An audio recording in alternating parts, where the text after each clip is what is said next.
Every era, every decade, every period has its own kind of graphic style that we associate with it. The way that Instagram looks, the way that Twitter looks, the way that the home screen of your smartphone looks. I think we spend so much time interacting with these interfaces, and these interfaces are very, very highly designed. The fact that their designers are largely anonymous doesn't make them any less designed. I think they really are, so ubiquitous and so much a part of people's daily lives that I'd suspect that that's going to be the style that we associate with this period. And what's also sobering to think of and fun to think of is that, just like every other style, we will move on to something else. And what that something else is the task of, the graphic designers are being educated today.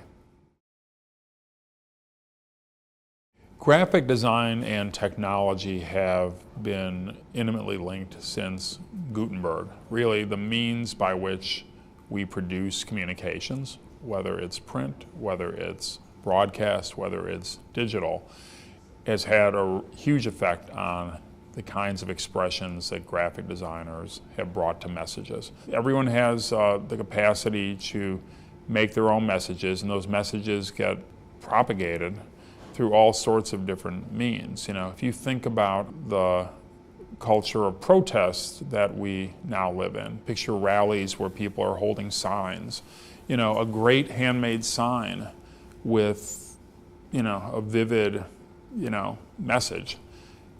Someone takes a picture of it, it goes on Instagram or Twitter or Facebook, and, hundreds of people, thousands of people, hundreds of thousands of people, million people could see that message, and that's had no publisher, no client, no designer, no printer, no broadcaster, no one mediating the disseminating of that message except, the ecosystem of communication in which we all live now.